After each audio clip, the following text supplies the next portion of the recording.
When do you apply to a film festival?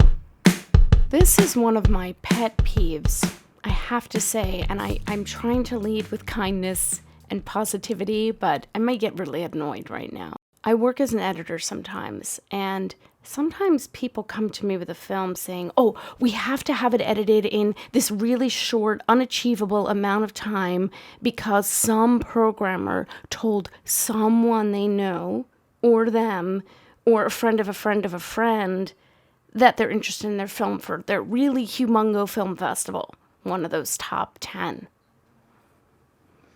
And every time someone says this to me, I say, don't rush your film. Don't rush your film. And every time they do anyway, and every time they come back later and say, you were right, because they didn't get in. And you're thinking, but Shari, they were told by the programmer they wanted to see it. If the programmer is really interested in your film, they will take a rough cut. Okay, that's one thing to keep in mind. But the bigger thing to keep in mind is that programmer told whomever they told that they were interested in the film without seeing it. I want to say that again. They haven't even seen your film. That means there is 100% no guarantee it's going to get in anywhere. It's not like they saw a rough cut and said, yeah, get it done. We want it. That has happened. I've seen people, but they're basically told you're going to get in. Make it happen. They're not told, oh, I'd love to see it. It sounds really great. And you may think, well, isn't that wrong of the programmers? No, it's not. Most people who work in film festivals love films, or they wouldn't do it. There's plenty of other ways to make, I'm sure, much more money and not be so stressed out and have everybody coming at them. They have to watch so many movies, even if they're high up at a big festival. That's what they do. So they love movies. If they don't, then there's something horribly wrong with them, and I really do hope they get help because they shouldn't do that to themselves. Okay, it's a lot of work and a lot of pressure, and everybody's asking for something. And when a filmmaker or a friend of a filmmaker describes a film, of course they're going to be encouraging for a few reasons. One, it's just business.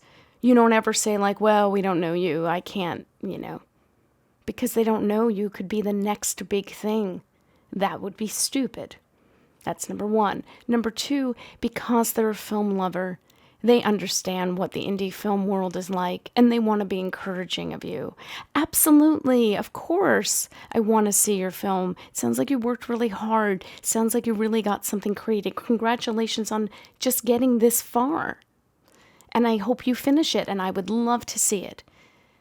And sometimes they'll say, oh, give me the number of your submission so I can make sure I watch it. Because festivals, many of you may not know this, but they have different levels of viewers, especially a big film festival. They might have volunteers or interns watching the first round.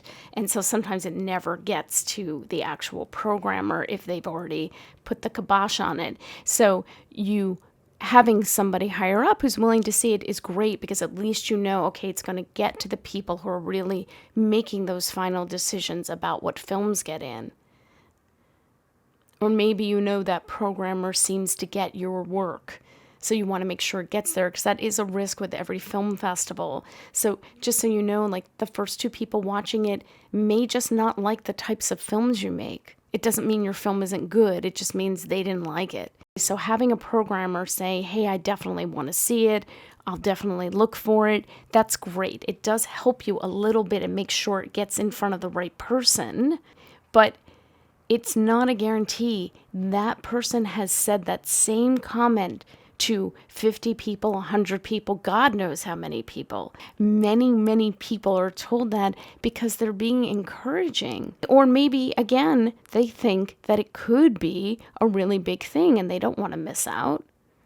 So of course they're going to be supportive. They're also representing an organization. So they have to be careful on how they speak. But when you put your whole film in this one person's so-and-so, and it's going to make my movie, and don't do that. It's your movie. I've seen people do this many times. They rush their film to get it submitted, to get it finished, to get it off. And then what happens? They don't get in. and they're left with a film that's not really what they wanted to make.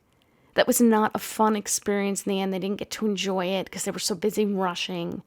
And they can't afford to go back and do more editing. They've spent their money. It's your movie. Make your movie. There'll be another festival. If you miss that deadline, there'll be another one in the fall. There'll be another one in the spring. There's all in between. There's tons and tons of festivals and big film festivals all throughout the year if you really want to try for that. But when you rush your film and you don't hire people that you think are perfect for your post because they're not available to do it in that time, and I don't mean me, I just mean in general, and you rush and just find somebody who can hurry up and get it done, you're shortchanging yourself. You're shortchanging your film. It's not going to be a good film. It's not. It's not going to be the film you want.